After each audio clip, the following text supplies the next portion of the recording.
Welcome to Everything Co-op, bringing you information on how cooperatives can help improve your quality of life. This show is being sponsored by the National Co-op Bank, NCB.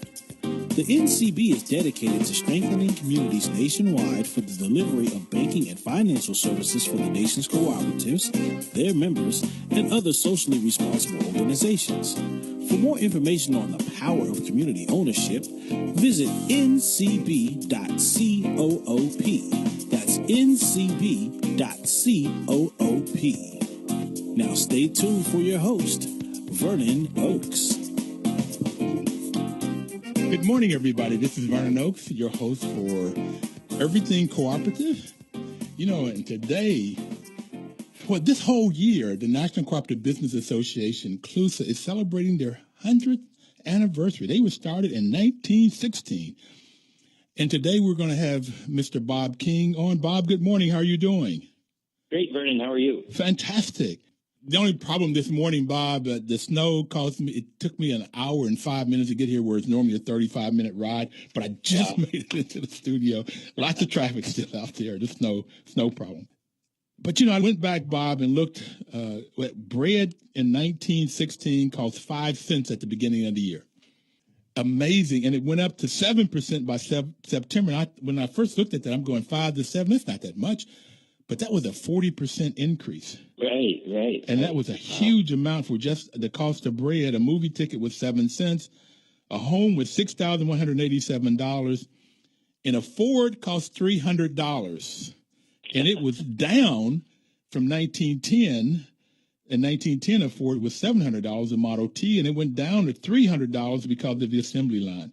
And I thought that was really interesting that because you were with the UAW, the United Auto Workers, Ford, and which Bob just said it straight, I worked for Ford for 9 months in 1966. And I was in the UAW, and they were really, really great. But in 1916, the average worker made 16 cents an hour. And that went up in 1938 to 25 cents an hour, the first time we had minimum wage. Wow. History. So what's the history of unions? I mean, how did they come about, and why did they come about, and how did you get involved? Well, I think it's really interesting to go back to the Ford example, because really Ford, I come out of the Rouge complex in Michigan, which is where Henry Ford first started out in Highland Park, Michigan, and then moved to Dearborn, Michigan, with this major industrial complex. So he made everything for the vehicle. He made rubber for wheels. He made steel. He made glass. He made everything. It was a self-contained operation in the Rouge.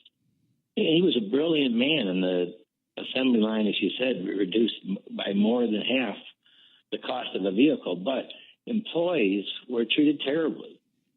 Most employees had to pay a bribe to even get hired in there. Conditions were horrendous. People would pass out in the line. If people wanted to go to the restroom, a security guard would go with them. There were no stalls. There was no dignity.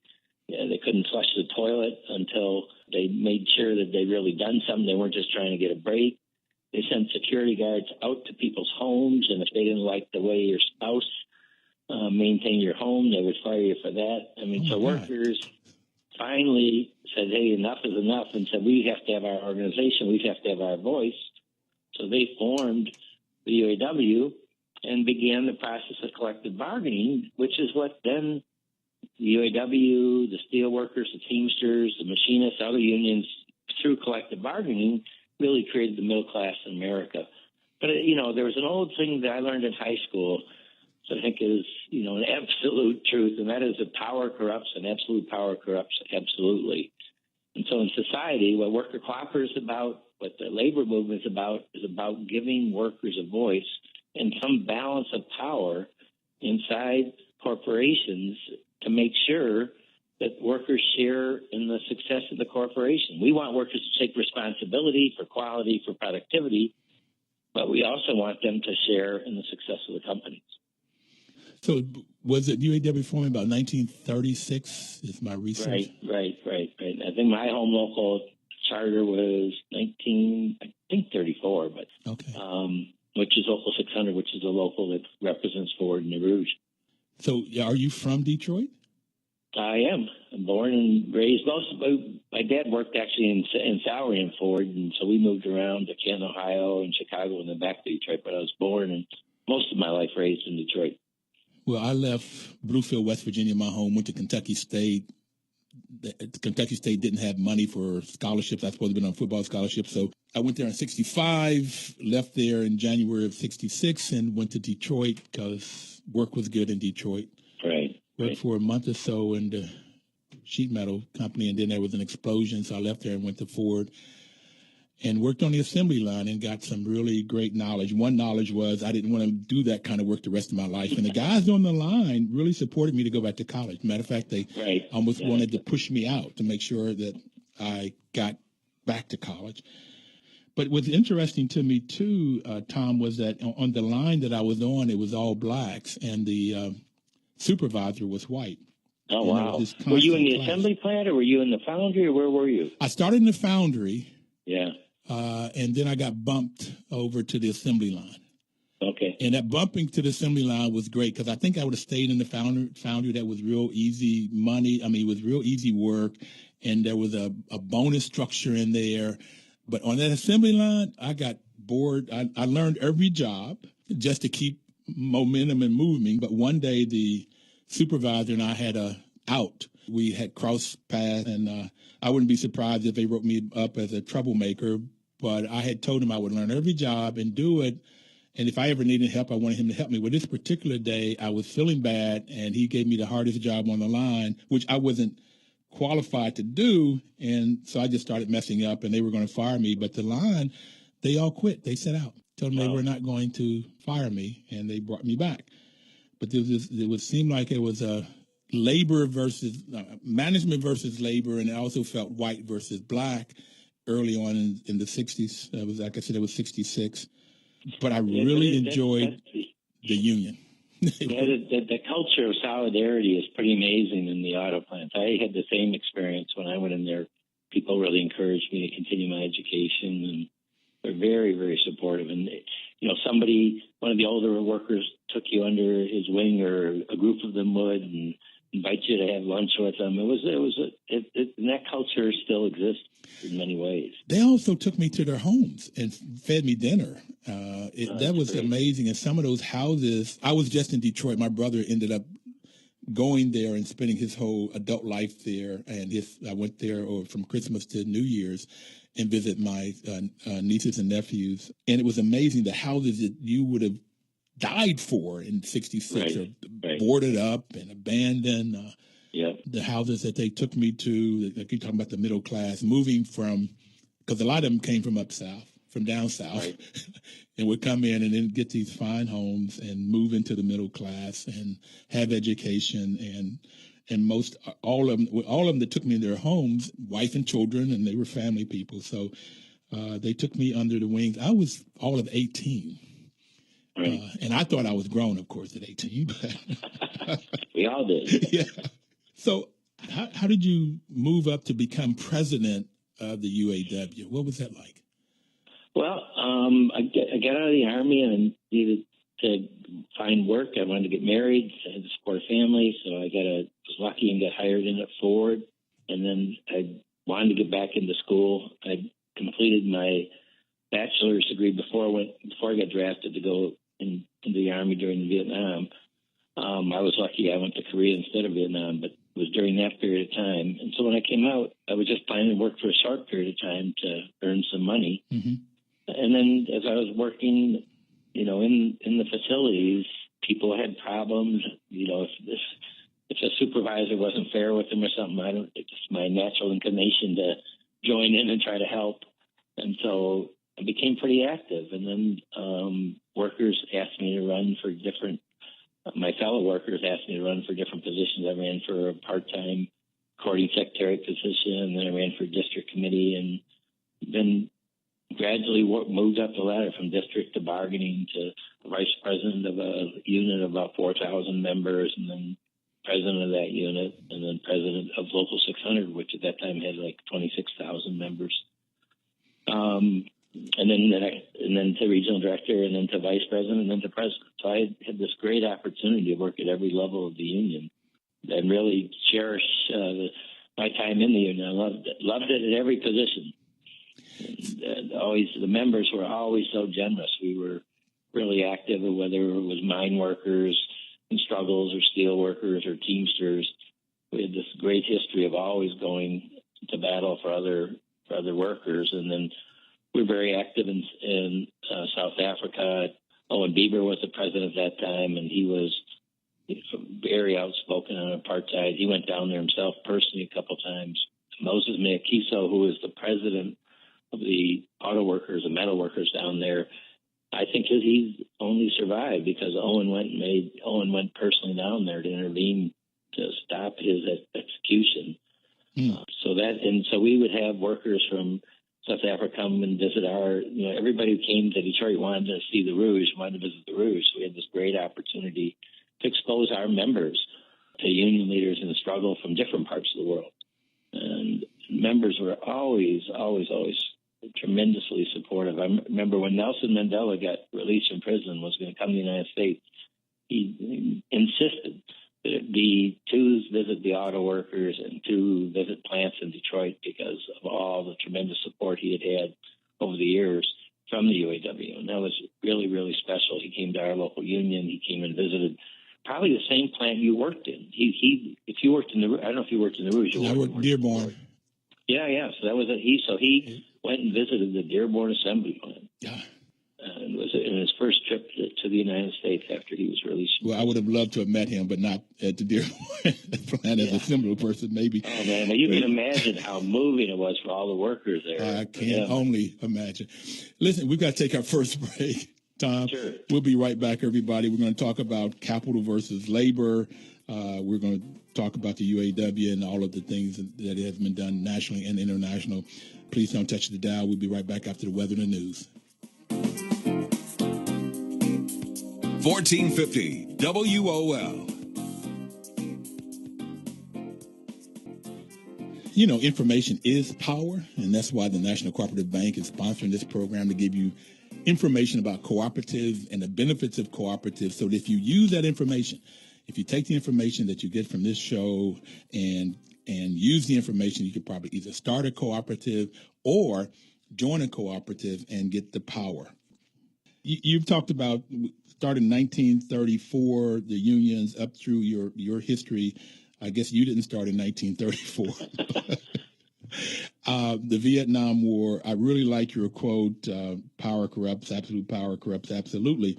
So if you have management on one hand, if they have all of the power, then they can, get corrupt absolutely. But then you have the union, the labor, and the management board offsetting each other so that you can have non-corruption, I guess is what I would say. It's that you don't end up getting corrupt, and you also get the employees to where they have a say and can make a decent living. So is that why you liked your experience in the union? You help a lot of people? Yeah, I think that because of the really positive role that a strong union movement plays in the overall democracy in the country. If you look at charts in terms of pay, paid time off, holidays, vacations, healthcare benefits, pensions, as the percent of unions rose, the percent of people in society in the U.S. who had those benefits rose in a direct parallel. So the middle class was really built by and through collective bargaining. And then when unions began to lose power and less workers were covered in collective bargaining, you see a downward trend for, I would argue, all the metrics of social justice, whether it's, level of education, money put in education, cost of college, infrastructure, building and money. When unions are strong, they're not only a voice for their own members, they're a voice for working families throughout society. And they support things like Social Security and minimum wage and workers' compensation. And so I think for a democratic society, it's very, very important you have strong unions. I also believe that the more you can build labor management cooperation. One of the reasons I believe so strongly in worker cooperatives is I've experienced it firsthand.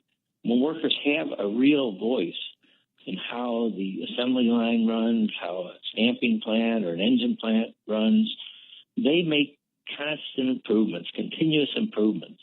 And when they feel empowered and know that their voice is going to be heard and their suggestions are going to be heard, it really motivates them.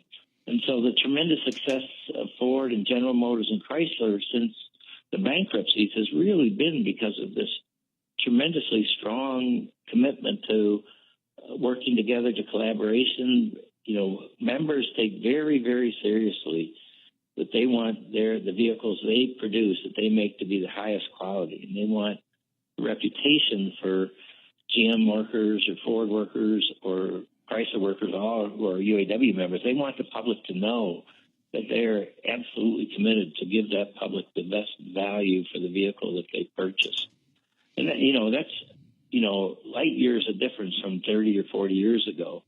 And so sometimes crisis produces some pretty amazing results. And I think in the auto industry, it woke both management and labor up to, hey, we can't be confrontational. We're going to have our differences, but we're going to always look for creative solutions that help make a better product, help the company be profitable, and then help workers make sure that they're getting their fair share of the success of the company. You just said a whole lot, and I like what you're saying, and that's the reason I like cooperatives, and that's the reason that we started this show, to try to get people more knowledge about co-ops, because it does exactly what you just said. But before we get into the cooperative and this sort of work, how does unions and co-ops merge, or at what level and how that might happen, I want to talk about capital versus labor. I've talked about it on this program. I've looked at it. Somebody had $1 billion, that the billionaires, that the Forbes 100, they all have a billion or more, with Bill Gates having $80 billion net worth. That if you have $1 billion and you can invest that at 10% return, that's $100 million a year without even having to wake up. Right. And even if you got 4%, in the article in Forbes talked about that most billionaires can at least get 4%. And if you got 4%, that's $40 million a year. I kind of think that all of us, or any of us, could live off of $40 million a year. Matter of fact, I would think it would be a little bit surplus. But it looks like those that have money, particularly those that have inherited money, are trying to either get more or keep what they have and get more, and they try to get the taxes and buy the politicians so that they cannot pay as much in taxes on a percentage basis. I think they don't pay their fair share by any stretch. So there's always been this sort of fight, if you will, between the pie. The U.S. only produces so much income. Right. And so if the people with the money are getting a bigger share of it, I think they're getting like 57% of all new income these billionaires and millionaires are getting. And that only leaves, if my math is right, 43% for the labor. And it's sort of like this constant struggle. And it's always sort of like been there. And it seemed like the folks with the money are winning because of they can buy the politicians and make the laws that give them the benefit, if you will. What do you think about that? And how does that fit with unions? And is that what you think? I think what you're describing is absolutely accurate. I don't know if you've read Bob Reich's new book, Capitalism for Everyone. How do you save capitalism? But No. To me, it is all about power. When workers don't have any power, you have situations like was in the Rouge before the UAW was there, where you don't have any dignity. You can be fired at a whim at any point. But then when workers joined together and gave each other the collective power of their solidarity and sticking together, they bargained really great contracts. The companies still stayed, profitable, were very, very profitable for many years and are, again, very profitable. So if you want to maintain democracy and you want to maintain a middle class, you've got to have strong unions, and you've got to have more and more workers covered by collective bargaining. And I think that a lot of progressive academics, a lot of progressive politicians, political leaders forgot about tremendous foundational support of workers having the right to be in a union, having a right to collective bargaining. Nowhere in the world do corporations well, I guess nowhere in the developed world, the corporations fight unions as viciously as they do in the U.S. The intent of the law is not the impact of the law. But today in the U.S., you don't really have a free democratic right to say you want to be in a union. Every time there's a campaign, usually it's the employer threatens that they'll close the facility or they'll move, which you're not going to do. They have, and like auto plants, they got like billions of dollars of investment, of fixed costs that they're not going to move. But they make that threat. And so workers who want a union say, well, I can't take that risk for my family that they would close down and move to Mexico or close down and move somewhere else. So we really want to me, if you want to rebuild the middle class, you want to rebuild our democracy, it's really important that the foundation that you start with giving workers an unfettered right without interference from the employer to join a union or not. I think it should be their free choice.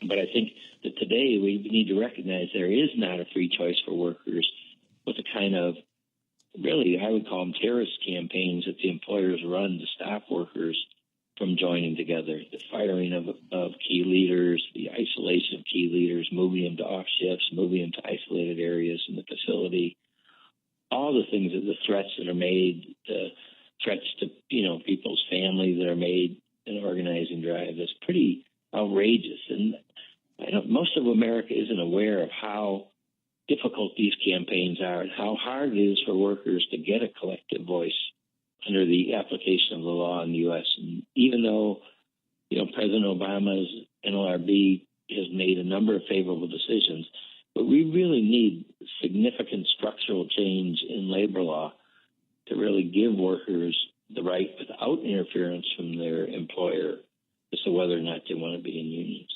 Why do you think that it's fought so hard here in the U.S. versus other places, other developing countries? Well, it is about this power question, this greed question. The employers know that they can make more money. The owners know they'll make more money. They don't have to share as much of the success if workers don't have a union. They know that if a union's in there, they're going to have work rules that protect the workers ergonomically, protect the workers' health and safety-wise, protect the workers' right to bid to different jobs, and they just don't have a unilateral right to fire workers or to reassign workers. There's got to be rules of fairness. And actually, what's really ironic about it is when you have good unions and good management, you get far higher productivity than you do in non-union facilities, and higher quality and much, much more collaboration. We're going to talk more about good unions and good management, and we'll get more into the cooperatives. So we're going to come back and talk more about that. I also want to see if we can talk a little bit about Flint, Michigan. I don't know if I assume some workers from Flint worked in some of the plants that you talked about. I don't know if there was ever a plant in Flint, Michigan, but. Oh, yeah, there are a bunch of plants in Flint, Michigan. So. Big GM center of production for many years. It's greatly reduced now, but there are still important plants, engine plants, truck plants, assembly plants in Flint. All right, we'll be right back. We're taking our second break, and we'll be right back with Mr. King. I'm laughing because I was going to ask you if you were in any relationship with Martin Luther King, but we'll come back as soon as the break is over. Please don't touch that dial. 1450 WOL. Welcome back, everybody. This is Vernon Oakes. This is Everything Cooperative. We have Mr. Bob King, who is President Emeritus of United Auto Workers, on the line with us this morning. And, National Cooperative Bank is sponsoring this program. The NCB's customers are cooperatives, such as grocery wholesale cooperatives, purchasing cooperatives, or housing cooperatives. Other customers share in the spirit of cooperatives driven by democratic organizing principles. They may be Alaskan or Native American enterprises, which by their very nature are member-run and member-owned. Others may be community health centers or charter schools driven entirely by the community needs. What they all have in common is a single fundamental principle that they have joined together cooperatively to meet personal, social, and or business needs. And that's the reason unions come together, to work cooperatively to meet personal, social, and business needs. So, Bob, you mentioned twice so far about the similarity, if you will, of co-ops and unions and why you like co-ops and why you like unions. Can you tell us how you got into this cooperative piece? I get where you came up in unions. How did you get into co-ops? So probably where I'd read a little bit about him. I knew about him, was sympathetic towards him, but probably the person who first put it into concrete to say, how can we do more in cooperatives was probably 15 or 20 years ago. Deb Olson, who's an attorney in Detroit, who's been a strong advocate for cooperatives for many, many years, was probably the first person who had a direct conversation with me about how could we look more at having unions play a more active role in cooperatives. And so we had some general discussions, but no particular opportunities came up, or maybe at that point I wasn't wise enough to realize that maybe some of the opportunities might have been to convert some existing companies into cooperatives. And then when I retired, both the steelworkers, Leo Gerard, has played a really key role in bringing Mondragon here with Michael Peck, who's an amazing person who you know well, asked me to be on the advisory board for the One Worker, One Vote. So I agreed to do that, and then I agreed to be on the advisory board of C2BE, which is an organization here in Detroit to promote cooperatives in the city of Detroit. So I'm working more actively with both those organizations now to try to figure out how can we expand worker cooperatives, because they do, one of my other great experiences I got for 4 years to serve on the supervisory board of a German company, Opel, which is a GM subsidiary, and to see how the German co-determination law really requires collaboration. So what I think worker cooperatives do, smart union management contracts do, or laws like worker co-determination do, is that they really bring people together to use the full talents of every individual. And we're all blessed with different talents, and the only way we achieve optimum results is if we work together, because you're going to have qualities that I don't have, you're going to have insights that I don't have, and vice versa. And so I'm very excited about and believe so deeply in workers having the strongest possible voice to help make the company or the organization they're working for more successful. And I've seen, the results of that. I've seen it in assembly plants. I've seen it, in parts supplier plants, and I've seen it in big U.S. auto companies, that when there is really a path for workers to have a full voice, everybody benefits. So that's why, I'm very interested in seeing how can we expand worker cooperatives, because I think they make communities stronger also. And then also, how do we expand that more workers get to have the value and benefit of collective bargaining? I like listening to you talk. I both learn from listening to you, but I also, you're saying the kinds of things that I believe in. You talked earlier about good unions and good management produce a better product. I have said on this program that a good governance in a co-op and good management produce successful businesses. And I have defined good as having where people have knowledge and integrity. Right. Where integrity is the most important one, and that is that they follow their bylaws and their rules and follow the principles of a cooperative. And if they do that, they'd be highly successful, creating much more product and better product, usually at a lower price. How can you lose at this? It's also amazing to me if people that are fighting the unions understood that, then they wouldn't have this big fight that you've been talking about. Right. Get more productivity with possibly less work, therefore more profit. Right. Okay, so it's our job to try to teach, and where we can't teach, try to get the laws in place that would allow people to have the experience that you're talking about here. No, I think it's absolutely right. And if you look around the world in terms of developed countries, over the last 30 years, it's hard to match Germany's success. I think a critical component that members of both Volkswagen and Opel management that I've dealt with, German management I've dealt with, clearly credit the co-determination system for being a major component in their continued success.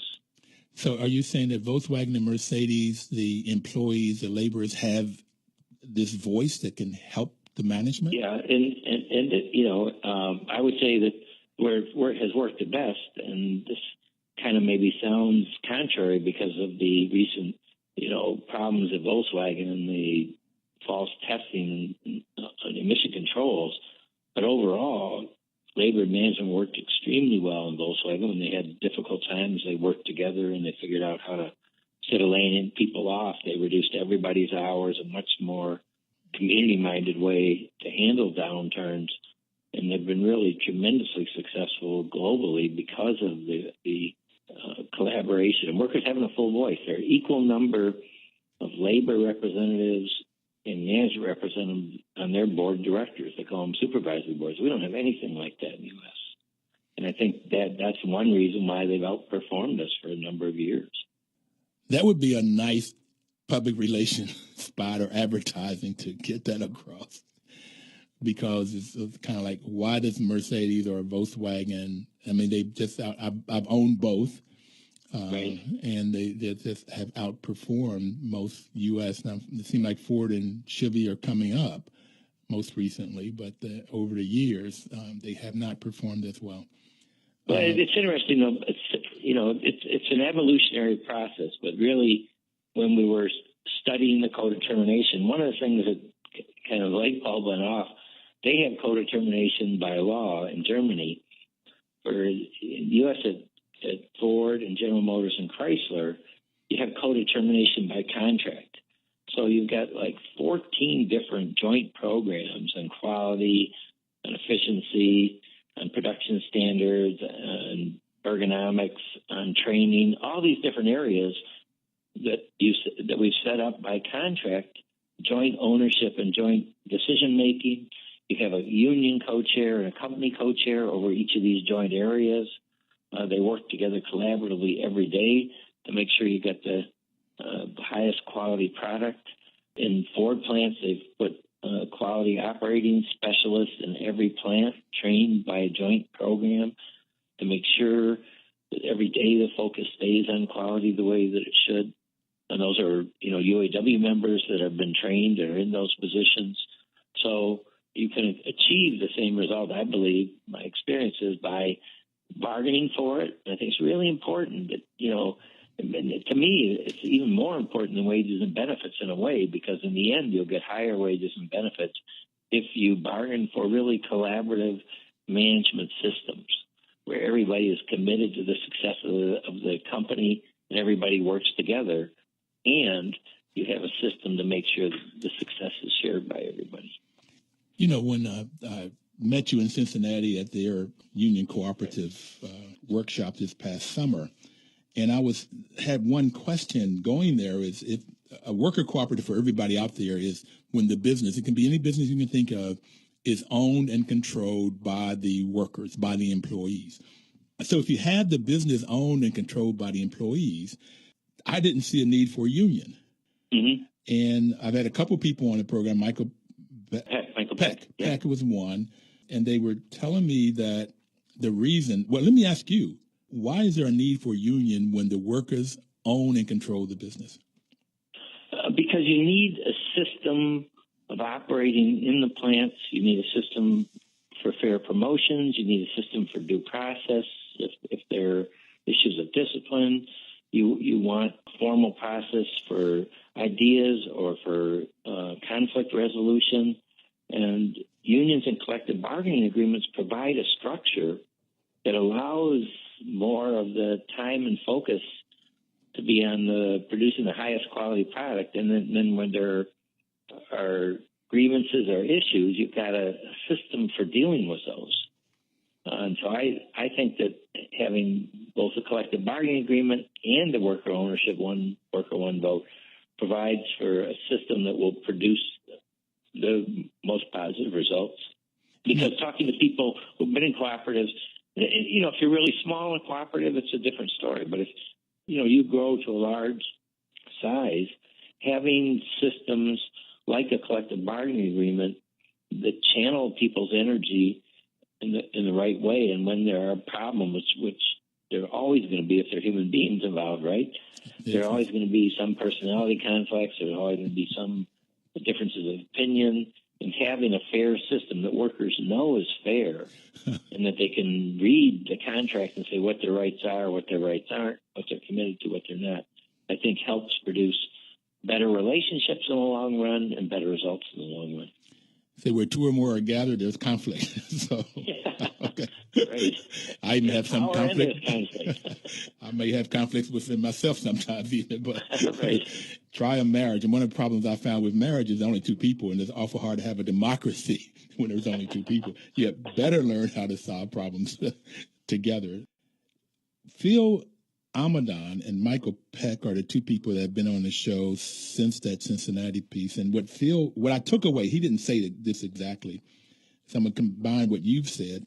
He said when you have human beings that there are going to be problems, like what you just said.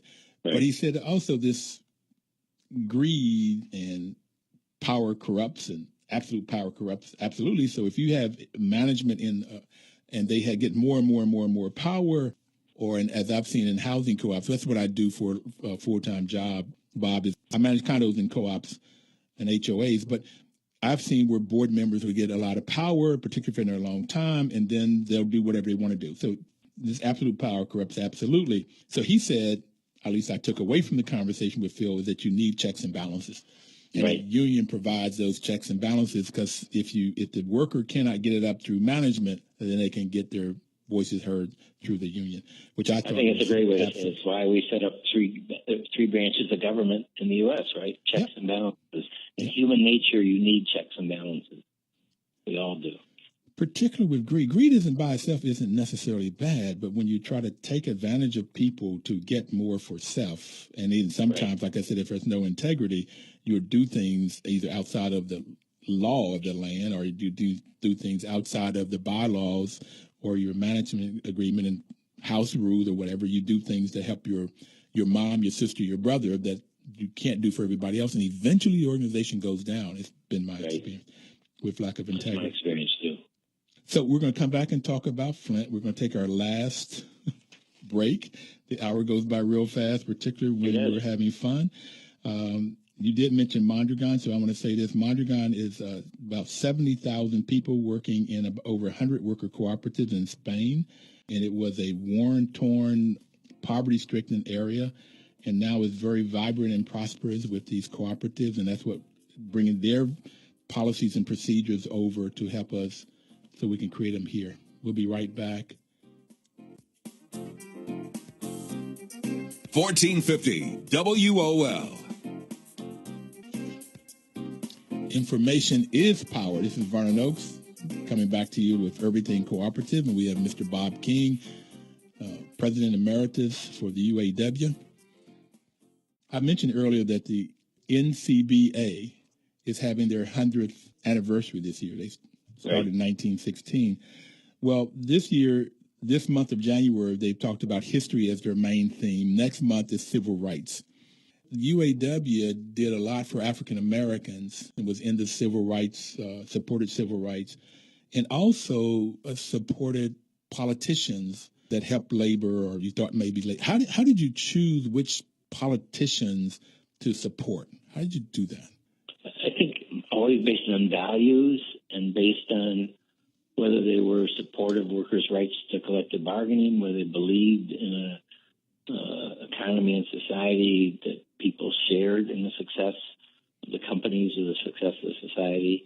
So I think it's always based on values. There's a very well-developed system in the UAW where members are part of interviewing candidates for offices. People from that local area sit down and ask them about issues like maybe beyond this trans-Pacific partnership, whether they be opposed to it because it can be so detrimental for workers in America, whether they supported it, whether they support pensions and worker compensation and fair standards for workers, whether they support a really strong public school system with sufficient funding, that teachers are given class sizes that they can really have a positive impact on kids. So, there are always a number of areas about working families and workers' rights that we interview candidates on, and then based on their responses on those questions, then we make the determination to support them.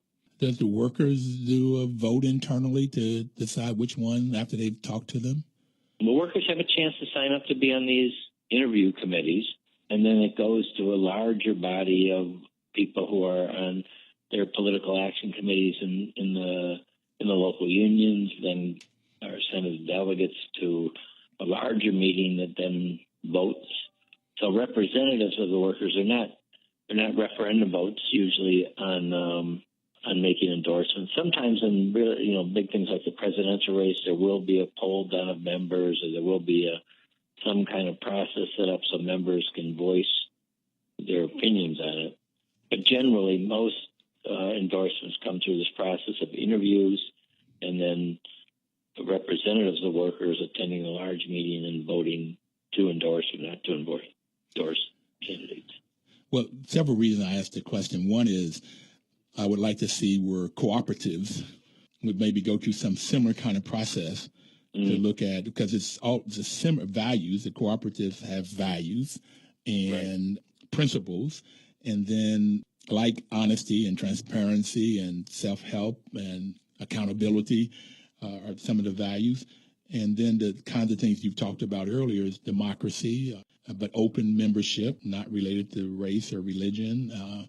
They also have put in some money, and if there's profits made, they get some money back, and that's a way of building both financial wealth. And then there's education, this whole thing of knowledge. And that was my first attraction to co-ops, was seeing how everyday people would get knowledge how to run a business through managing housing co-ops, affordable housing co-ops. So when do you think UAW would decide which one of the candidates are running now, whether they're going to go for Hillary or Bernie or Donald Trump or Cruz?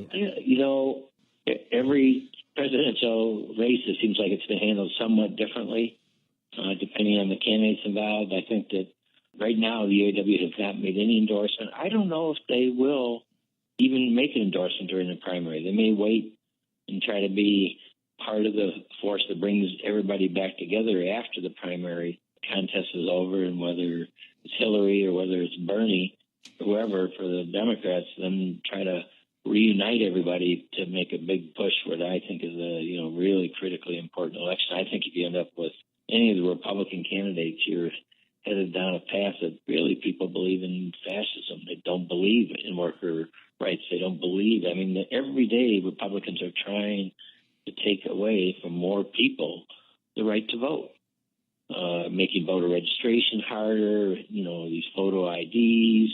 There have been no shown cases of corruption in elections, but they keep using it. Well, we're doing this to stop. They're not doing it to stop corruption. They're doing it to stop people from voting. Yeah. And then you mentioned Flint. That is a disastrous result of a loss of democracy in Michigan. And, it was partially because of the problems that the auto industry was in, and that, so many jobs were lost in Ford and General Motors and Chrysler were based in Michigan. So that weakened the power of unions in Michigan, and then all the direct attacks by Republicans on workers' rights to collective bargaining. It really has taken a toll. And because of lack of democracy and lack of transparency, the people of Michigan voted no emergency manager. They did a ballot initiative. They voted down. So the Republicans used legislative trickery to pass a new law, the same as the old one, and put a appropriation attachment to it, so it couldn't be another ballot initiative, couldn't take it down. I mean, they've shown over and over and over again a total lack of respect for what voters want. We just got to wake people up. But, they're successful because people get frustrated. They quit voting rather than realize, well, heck, I got to fight harder to wrest power away from these people who don't want me to have a middle-class standard of living, don't want me to have a pension, don't want me to have health care. Rather than getting discouraged, we've got to somehow energize people to realize if they do come together, they can make a better life for themselves. But if they stay home and don't vote, then they're part of the problem rather than being part of the solution. And the problem they end up facing is they'll get the brunt of the part of the problem that hurts themselves when your kids get sick or have poor kids and adults when you're bathing in this water. Yes, contaminated toxic water. It's just outrageous. I mean, it's really criminal. And then for this governor to say, oh, I'm sorry, but then blame everybody else. I mean, and there's more and more documentation. He's known about it.